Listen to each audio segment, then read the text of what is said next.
We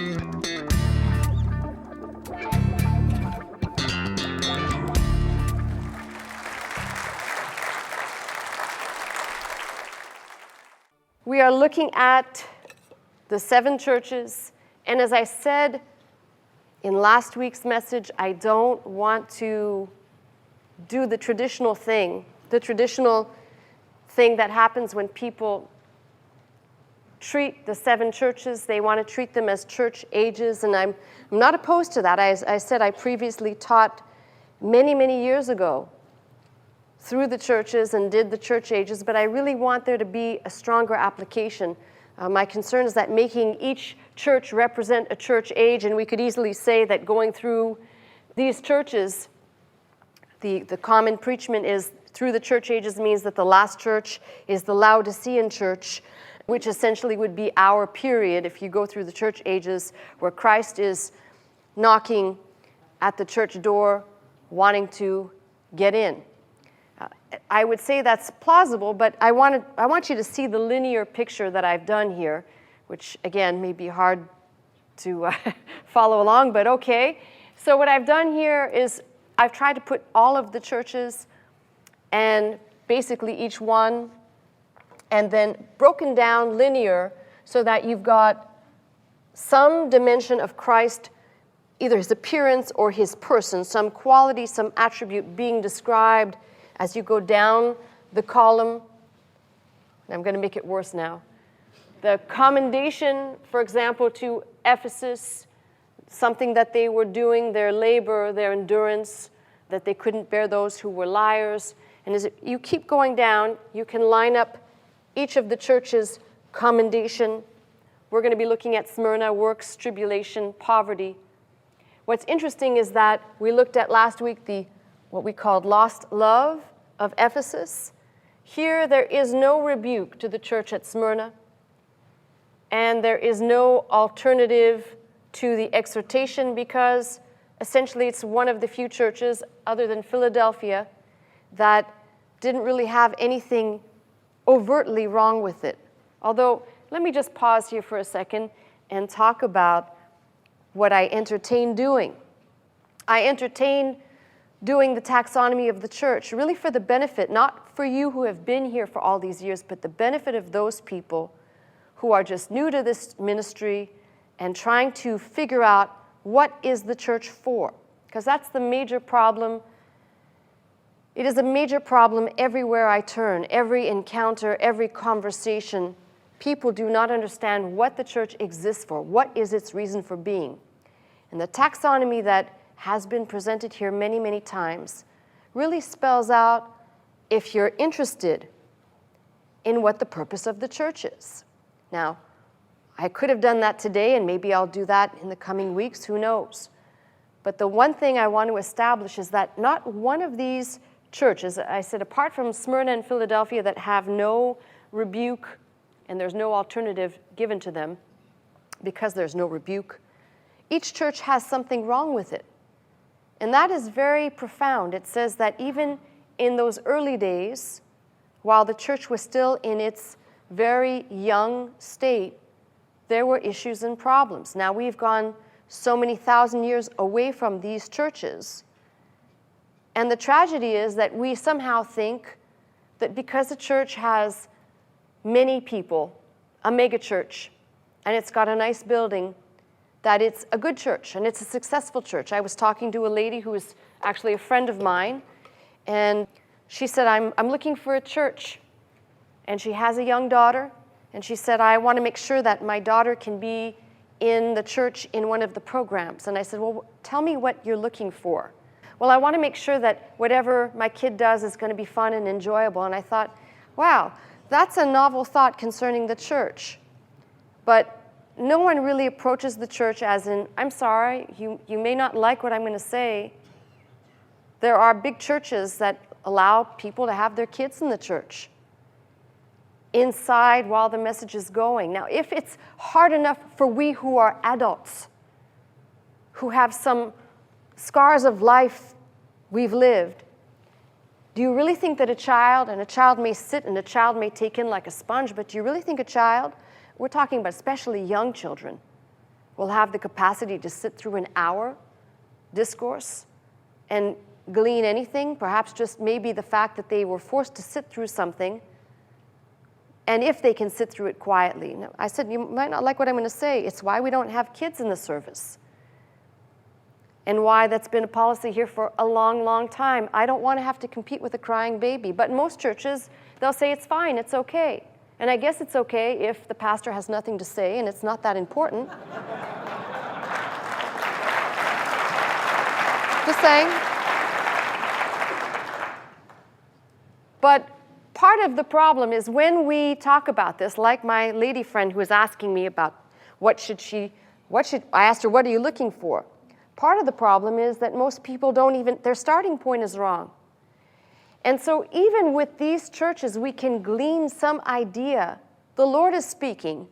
The Lord is having John be essentially the secretary, writing to the pastors, the angels of these churches, the messengers of these churches, and begins with, I know your works. Here's the great tragedy. The great tragedy is if you want to believe this, and if you don't, that's your prerogative. But if you want to believe this, the Lord is still saying to the churches today, I know thy works. The churches who refuse to teach people the word of God, the churches who refuse to teach people, give you the equipping, and you go out and do something with it. Do you really think the first church, the early church, had programs for children? I'm not saying a church shouldn't have something, but do you really think the first church engaged in that? I don't think so. Do you really think the first church engaged in how to build a successful and triumphant church with 7 monetary steps to financial security and freedom for the church? I don't think so. But what they were combating is peppered through the New Testament. And in fact, if a person understands some of the aspects of these 7 churches, the book of Revelation actually begins to be much clearer. The pressure from inside of people who were coming in and infiltrating the church, and the pressure from outside, political, other religious forces. So we've still not left these churches as in we can glean nothing. So as I said, last week we looked at the church at Ephesus. And this church who, by the way, the criminal thing is this church which essentially we encounter Paul in the book of Acts, essentially establishing the church. The leaders of Miletus come to him. Later on we know that John is there at Ephesus. So abandoning the love, and it's very simple. The exhortation is to remember essentially where you fell off the trail, to repent, which I taught is to turn with the mind, not the Latin understanding, but the Greek metanoia, and repeat, go back to your first love, your first works, and do over. And there is an or else. The alternative is removal of the candlestick, removal of the church. The reward that those that overcome will eat of the tree of life. Each one of these churches has the same structure. So putting it in a linear way lets you see that the Lord is always talking in the same way. The commendations, the rebuke, if there is any, the exhortations, if there is any, the alternative, and the reward. And they all have something that is a thread that goes through and through. And I wish that we could take some of this and understand that we're not immune from it. The danger is reading some of these, and you want to associate with the better ones, right? But not the ones who are blatantly being called on the mat for their activities or their lack thereof. So Smyrna, let's talk about Smyrna.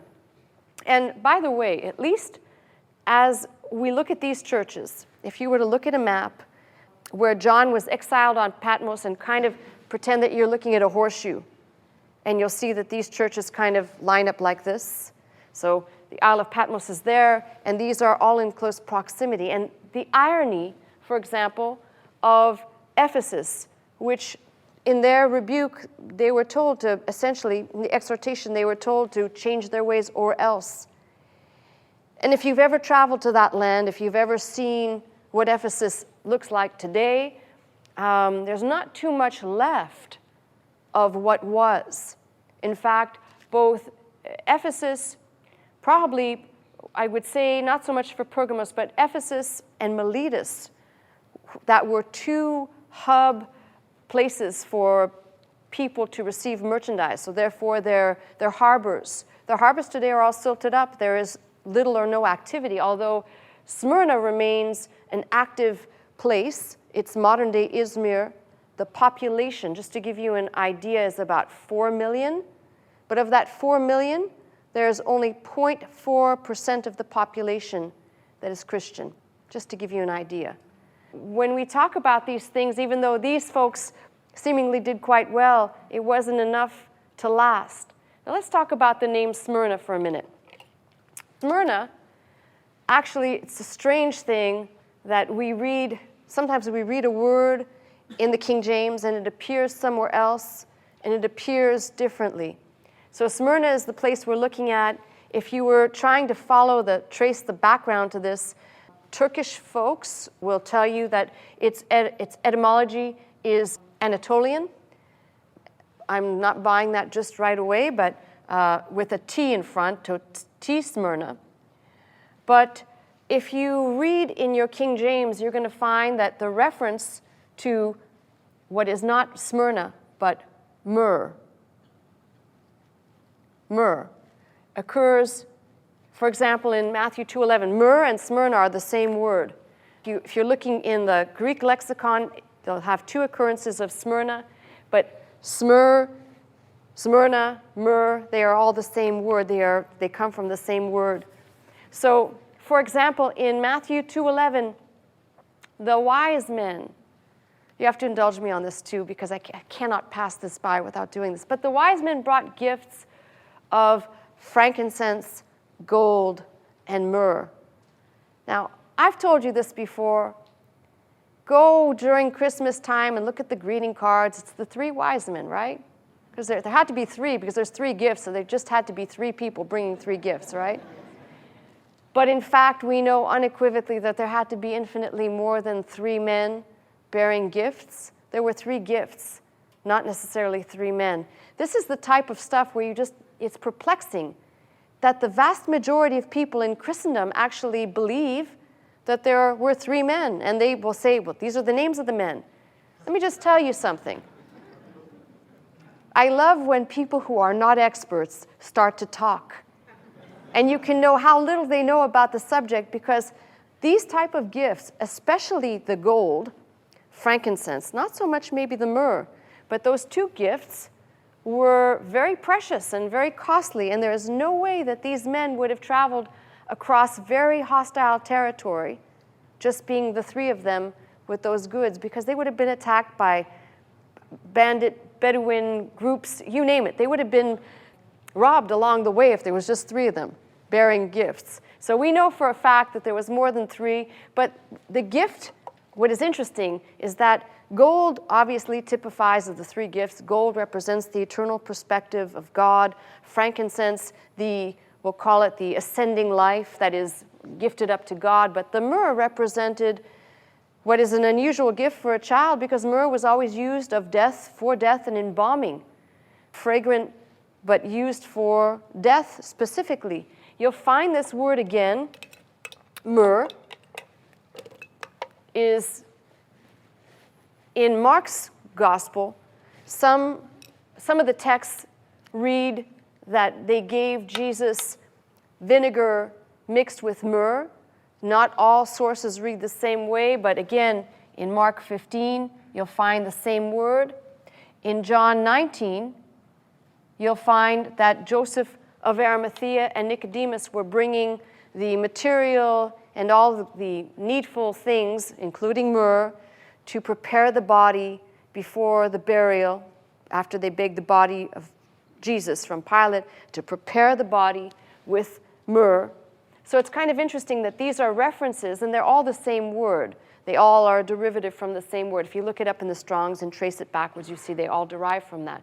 So there is somewhat of an irony that this word that is used for preparation of death is used for the church that will be told it will suffer great things. In fact, it will suffer martyrdom.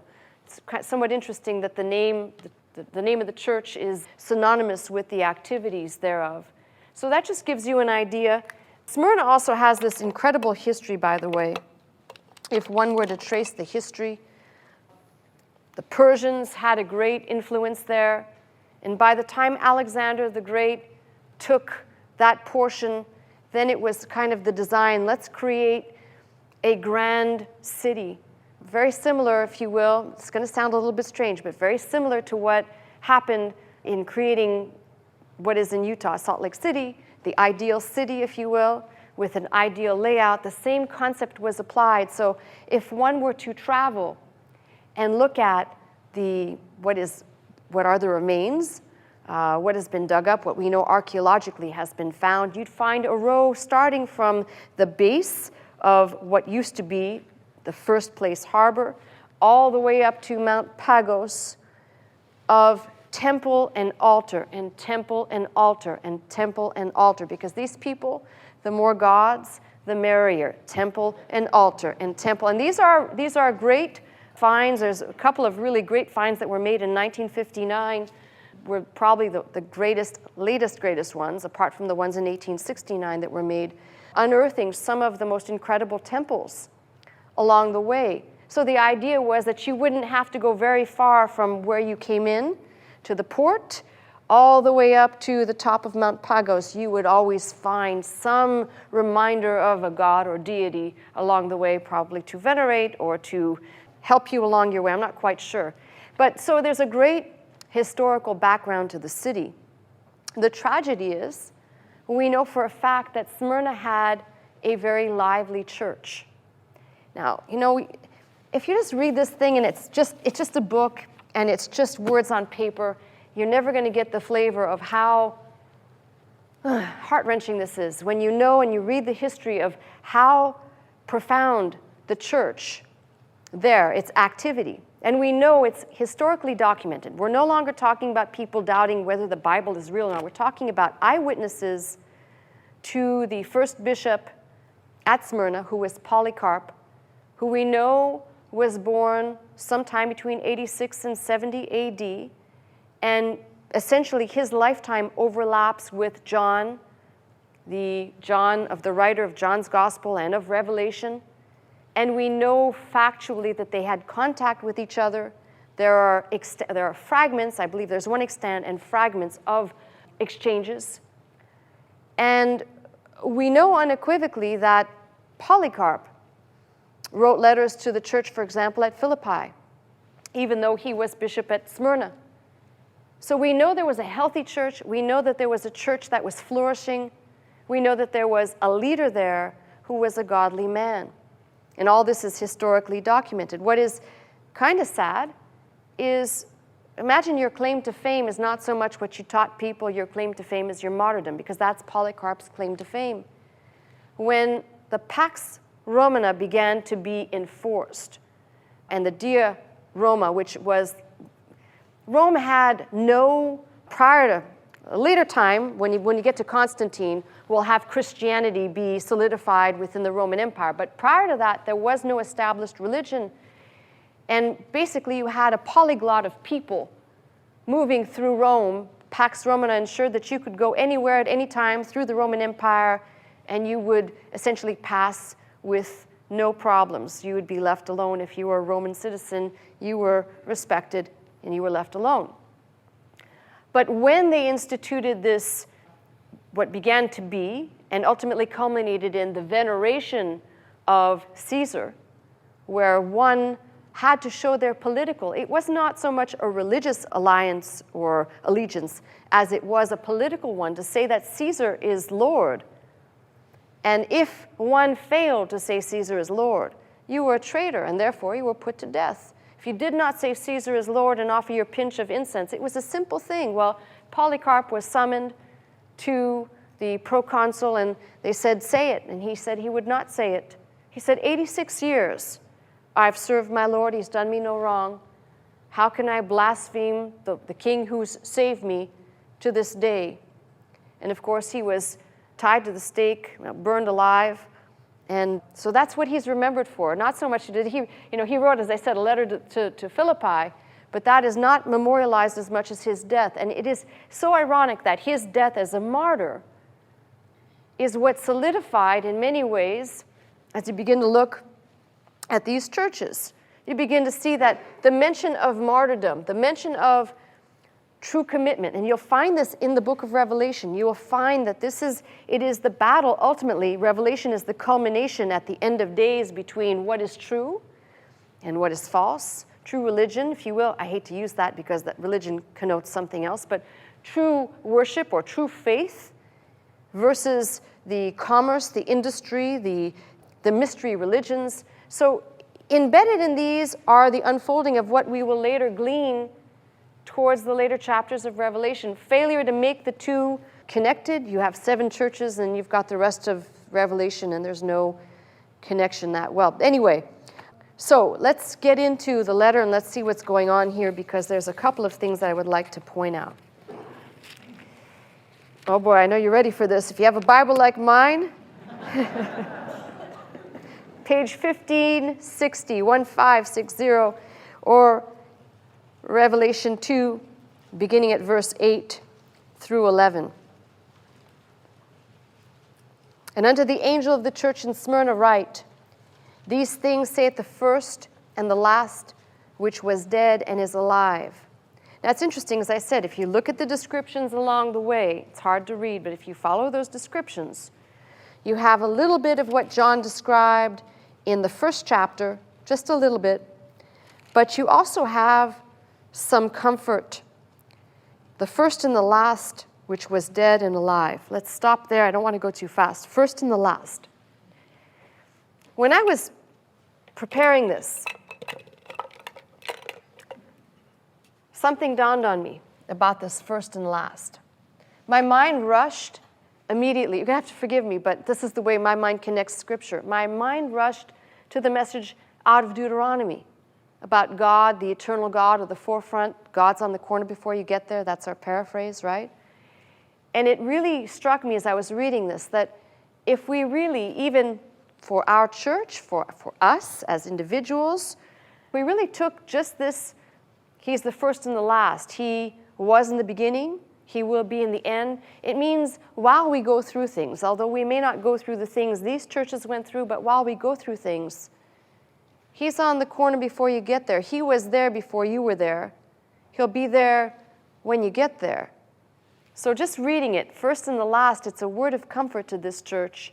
And then something staggering. He says, dead and now alive, speaking of I'm the resurrected one. Now, forgive me again because I'm going to say just some little sidebars. I don't know why you're a Christian. I don't know why you come to church if you don't believe that Jesus Christ rose from the dead. I don't. I was telling somebody the other day, I said, you know, here's the deal. If all you do is live your life through a set of rules conditioned by the church, and there's nothing else beyond this, this is just laid down quietly in a grave or in a crypt, and there's nothing else, what the hell are you doing here? What are you doing here? Why do you need God? I'm sorry. You might say, well, I need God to help me get through the day. Well, you probably find some better helpful methods that could be tangible versus this invisible one if the premise isn't that ultimately at the end of all of this, the thing that is something promised to each one of these about overcoming, the overcoming, the overcoming.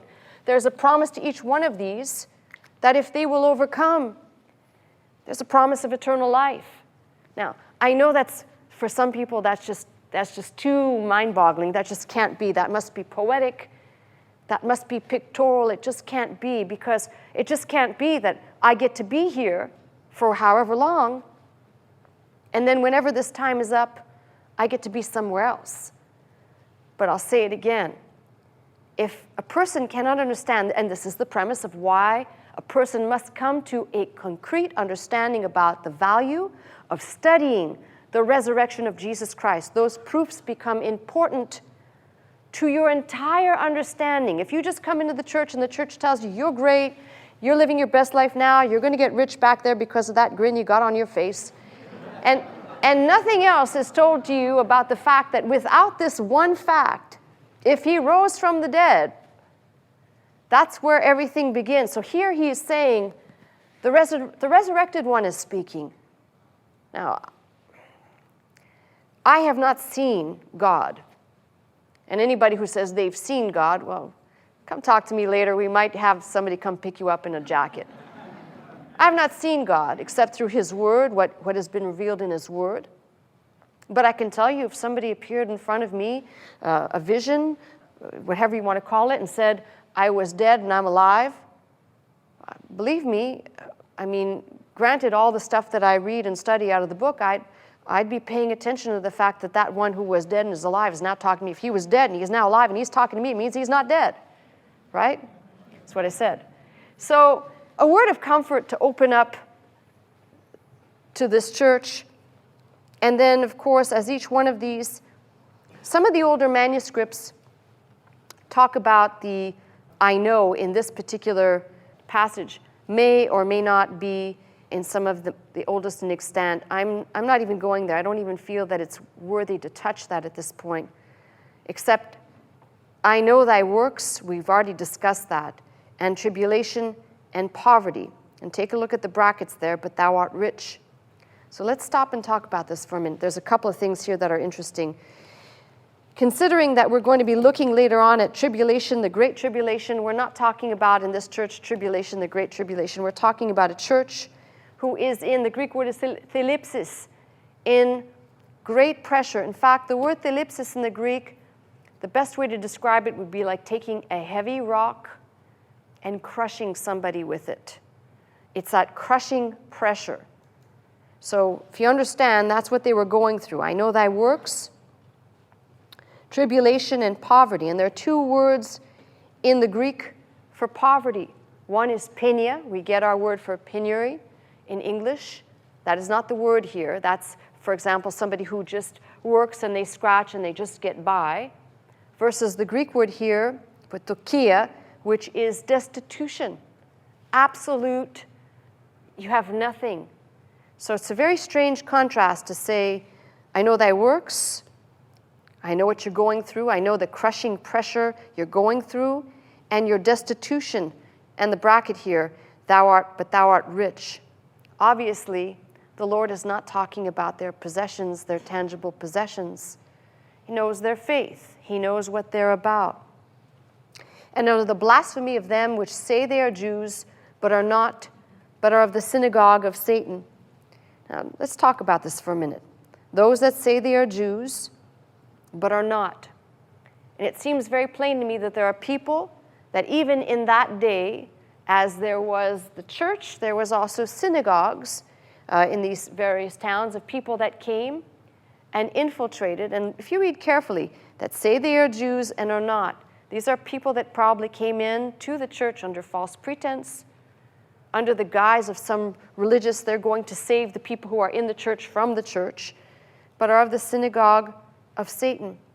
And some may say, that's very strange, but I want you to make an application to what I call the possibility of it not being so far removed, because we see this all the time. Isn't it amazing how religious groups, and I'm now using the word religious groups, become so emphatically dogmatic about crushing other people? They'll do whatever it takes. We've had people try and sneak in here to, like they're going to find some secret here. There's something going on. They have to expose it. Well, you're pretty stupid. All you got to do is turn on your computer and watch. It's being piped live. So, you know, if there's something that's being hidden,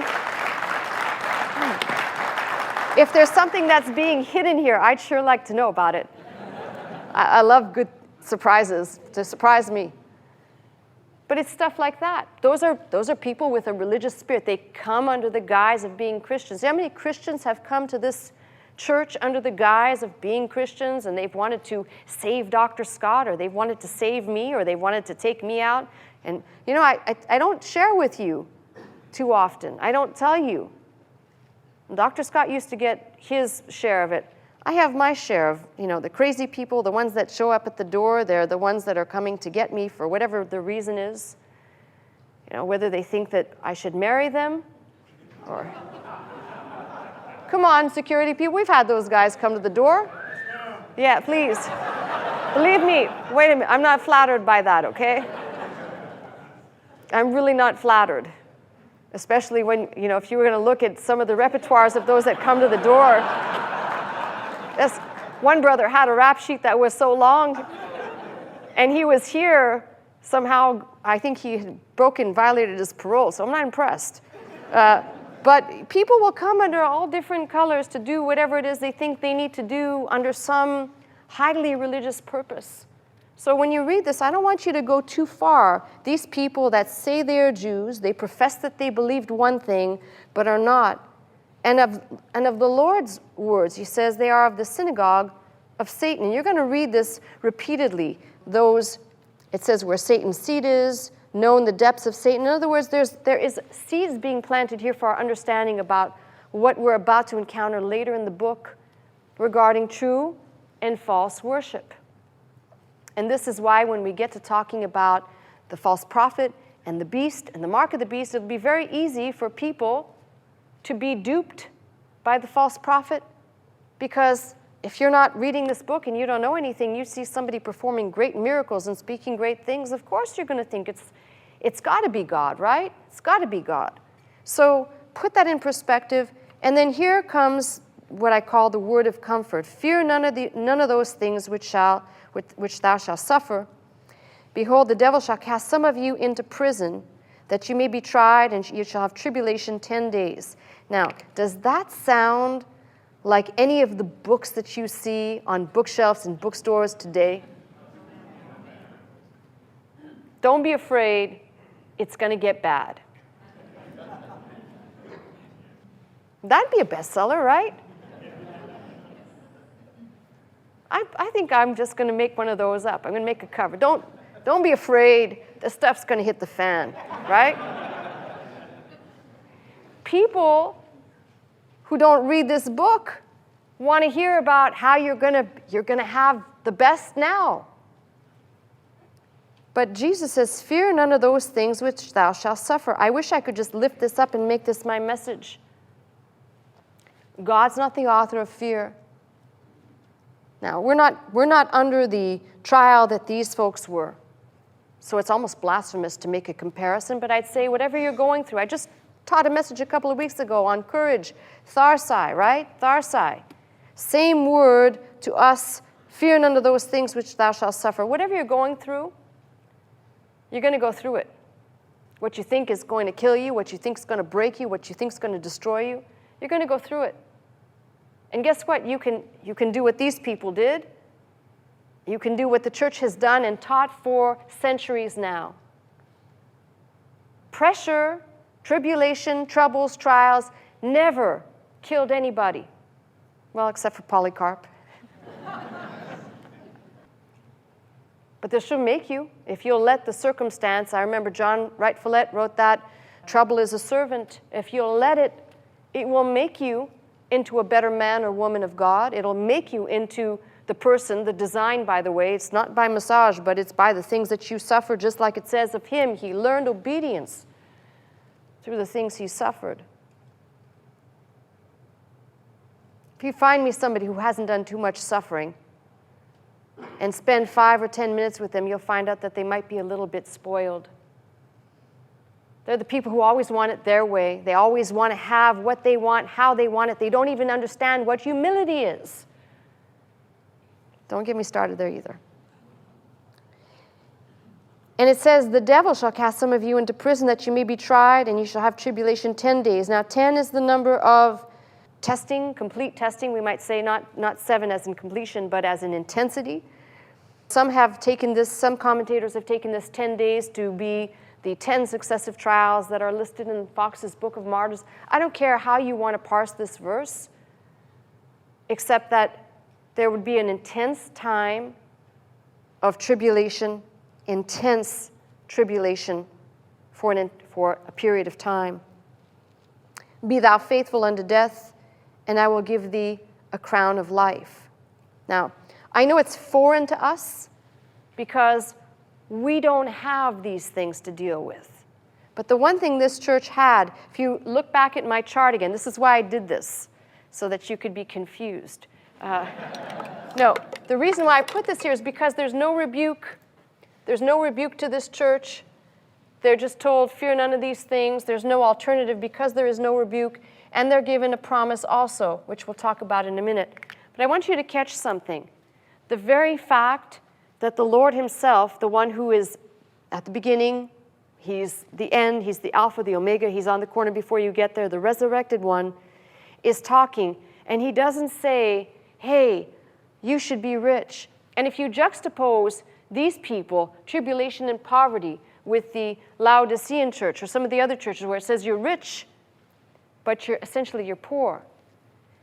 And I want you to make a leap with me because when I read this book, I don't just read words on paper. I also think many times people get into this, well, if a church has a big building and if it has a lot of people and if they've got a lot of things, they must be doing okay. But I'm not necessarily saying don't make this the rule, but if the church has a lot of things and it's got a lot of people and your mindset it must be doing okay, it probably is destitute inside. The churches that prosper the most throughout history, read church history, the churches that have always prospered the most are the persecuted churches. They're the churches under which most people have fled or abandoned.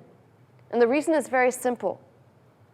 If a pastor is preaching the message, pick up your cross, I die daily.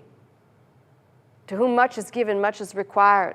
Believe me, not every person is able to respond to that. Just like the rich young ruler who came to Jesus and said, Master, what must I do to inherit eternal life? For that particular man, not for the church at large, for that particular man, go sell what you have, give it to the poor. He didn't say give it to me. He said give it to the poor, follow me. And the man went away very sad. Why? He had much goods. He wouldn't do it. For that man, that was the thing he wouldn't do. How many in the church, don't raise your hand because I'm not talking to you, but how many in the church are confronted with those very same things? I die daily. Pick up your cross. To prefer Christ over mother, father, sister, brother, wife, yea, in his own life also. Who can even say, I'm in love with that idea? Because it's a concept of sacrifice. It's a concept of commitment, which at the very beginning may simply be a concept in the mind, but then becomes a reality as one steps out in faith and begins to exercise faith. So it's very clear to me, this church, Christ is speaking to, saying, I know what you're going through. And he doesn't say, hey, I'm the resurrected one. I'll take away all the bad stuff for you. I want you to notice that. I want this small passage here to have some impact in your mind, not just the 7 churches which we're looking at, but I want it to have an impact in your mind that there was never a time where Christ said, come unto me, I'm going to take your problems away. You read that? What chapter and verse is that? If you can find me the chapter and verse, just tell me. It's not there. But rather, he says, I know this, but don't fear the things that are going to happen to you. I've been asked many times over these now, I say 10 plus to be on the safe side, because for me time is a blur, but 11 years, 10 plus, why I just didn't go. When things were coming my way, there was some really harrowing things that happened here. Yes, at this church, with some of it was by ex-parishioners. Why didn't I just go? And I'm going to say the same thing I've always said. God's not the author of fear, and I'm no coward. And I can tolerate a person who does not yet know the power of God and understand what's available to you, but I cannot tolerate someone who comes under the guise of the auspices, the bearer of the bad news, the fiery dart carrier that wants to tell you how bad it's going to get. And not only that, but, as a few of these people used to say, the water's circling the drain, it's not long. She can't do it. I've told you the story before. And some of my staff back then would tell me the things that were being said, and I said, that's right. I can't do it, but I'm not doing it. It's God doing it. And if you understand the difference between the two, then if God decides that he wants to shut this thing down, that's his business. I didn't come here. There's not one thing I can do to save any of you. I can't save. If I died today, my death wouldn't save anybody. It wouldn't do anything. But if people understand what the church exists for and why we're here and what he is doing, not Melissa Scott, we're okay. We understand each other. And as the under-shepherd of this church, no, I don't care what has come my way. I've said, if this is how it's going to be, then bring it on, because I'm not moving, and I'm not going to back away from the thing I've been called to do. So you're going to have to figure out some other way to remove me, which some tried to do. But I'm still here. I want to say I'm still here. Wait, yeah. No, I'm not wearing my glasses, but I could see all those fingers you just put up there. And there were 7 of them. I was going to say, I'm still here, you sons of Belial.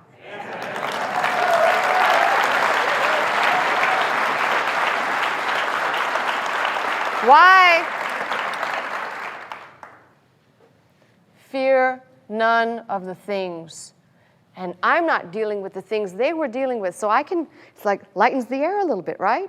I want you to make an application to you, because there's learning about church history, and there's learning about something textual, and then there's making an application. And if every text has the ability to be applied just even remotely to yourself and to your walk and to the things that you must go through, then keep in the back of your mind, God is not the author of fear, is not the author of confusion. He, by the way, does not bring the type of division. Now, he does bring division, as in he came to separate, if you will, with his word. But he doesn't bring the type of division that is occurring, for example, to the letter in the Corinthians in the opening chapter. There's all kinds of schisms going on between those of the house of Chloe, and people are busy stone throwing, and we belong to Paul's church, and we belong to this one's church. We're here.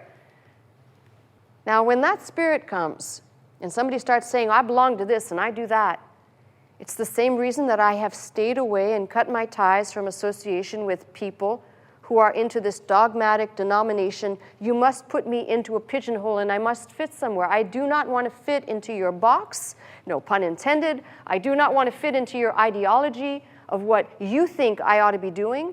I'm only concerned with one thing, and I keep repeating this to you until maybe some of you will say, I got it, I understand. My concern is to please him, not to please you. I'm not here to be your Kleenex carrier. I'm here to please him, and pleasing him means acting in faith, preaching his word, giving you the tools so that you can go out and fight your fight of faith. And like Paul say, I have fought, not a good fight, but the good fight. Definitely understanding what it was about and knowing you were equipped to do it. And you crossed the finish line. And in crossing the finish line, there's a promise given. This is the reward, to not be hurt of the second death. But let's look at the first part of that promise that's given, because it says here, be thou faithful unto death, and I will give thee a crown of life. Now, there are 2 words in the Greek for crown. One of them, the one being used here, is Stephanos, like Stephen, the martyr Stephen, Stephanos. And the other Greek word is diadem. And the word diadem, which is not the word being used here, is used of royalty. You'll find it in the book of Revelation, used of Christ in Revelation 19 wearing many crowns. But you'll also find it of the beast who has the 10 heads, the 10 horns, and these have crowns on them, representing kingdoms and royalty. They are not used for us. We who overcome, in each one of these overcomers, we who overcome are given the Stephanos, the crown of a victor, that person who has crossed the finish line. In the ancient Olympics, they didn't give out the medals, they gave the wreath placed on the head in that very same fashion. In fact, if you comb through the book, you realize that the 24 elders that are around the throne are wearing crowns, and they're wearing Stephanos. They're not wearing crowns of royalty. They are wearing crowns of victors. They have crossed into the realm, and they're before the throne. Paul in 2 Timothy 4:8 talks about, after he says about the good fight of faith, he talks about a crown of righteousness laid up for, not only for him, but for all those who love his appearing. Peter talks about a crown given to the under-shepherds 1 Peter 5, to the under-shepherds who are faithful in leading and feeding the flock. He says to those they're given a crown, a Stephanos, for their reward. And you can keep building on this. There's something very profound about this, that the Lord himself is saying, you're going to go through something, be faithful unto death. I don't even think our society can wrap their minds around what that means to be faithful unto death. In a day and age where infidelity is at its highest, divorces, I think, on the downside because less people are getting married. Don't even get me started in statistics right there.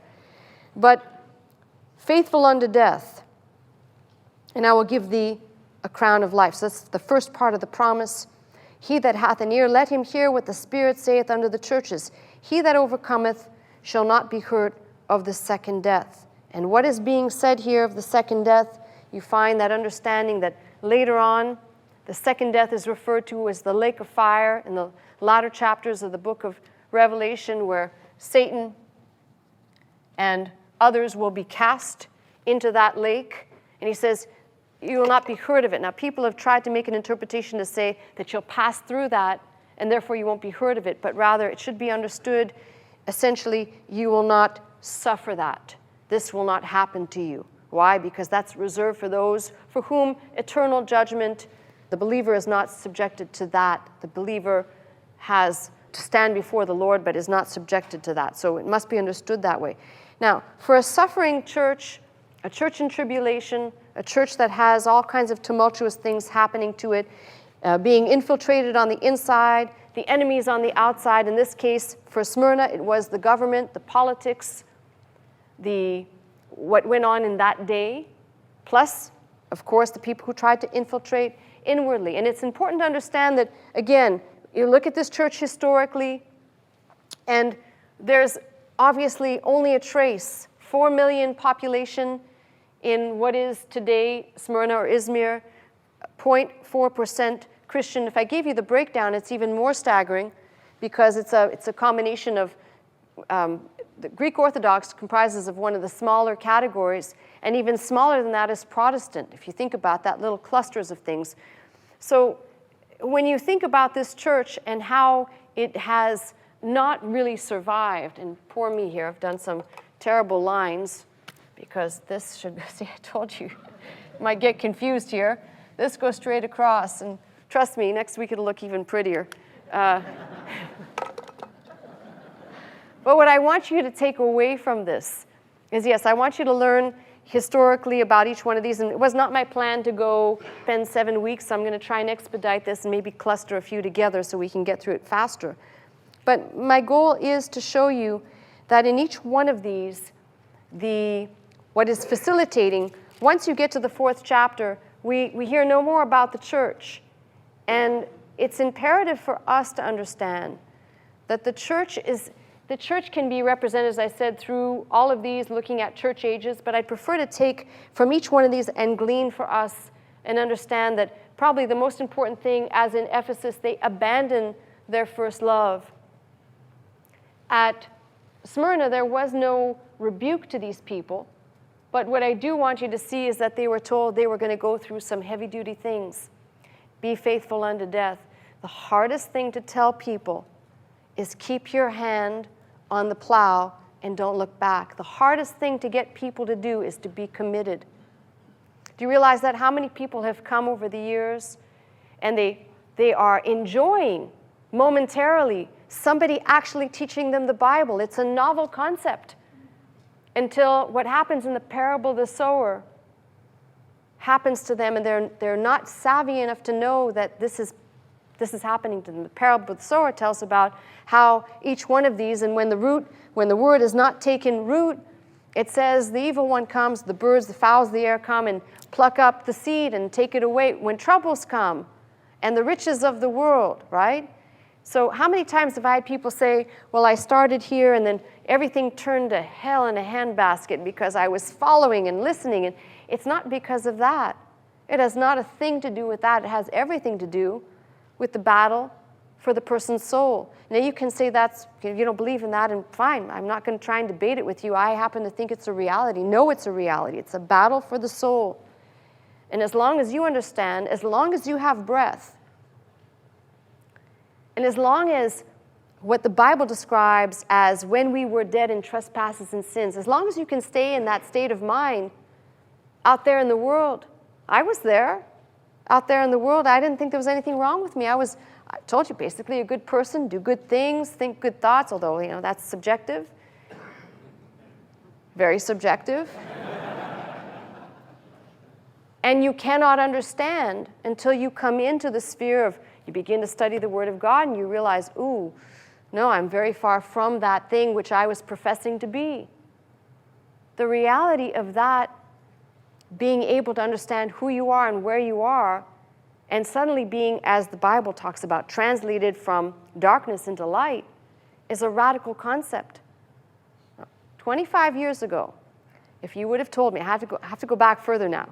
I have 20 years here. 25 years ago, if you would have told me that I'd be standing here preaching this word to you, I'd say you're a lunatic. And if you told me 25 years ago that I'd be interested in the Bible or the things of the Bible, I'd say you're nuts. Let alone the battle of the soul, because that's just for nutty people who have nothing else, no moorings in life and nothing else to hold on to. But the reality is that's the reality. And the sad reality is the people who come into the church who don't understand this whole presentation really does bring you to the taxonomy. There is a purpose for the church existing. There is a purpose for you being here. It's not for me to entertain you. You might think I'm funny. Some of you don't like my jokes. I don't care. But it's because you're a captive audience. But by the way, that works really well when I'm in prison to say you're a captive audience.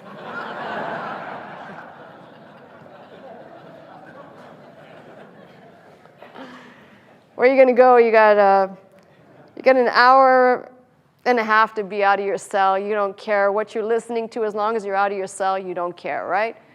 Some of you feel that way when you get away from your husbands or your wives, right? Don't look at each other now. You're gonna give it away. But take a good look here at each one of these and recognize there's a lesson.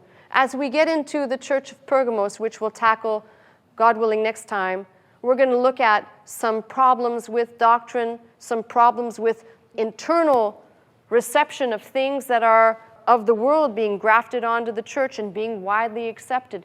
Every single one of these has a lesson for us, and if we will listen to those lessons and try and understand the focus here, and there is an end goal, that is to overcome. We'll look at that. All of those who overcome.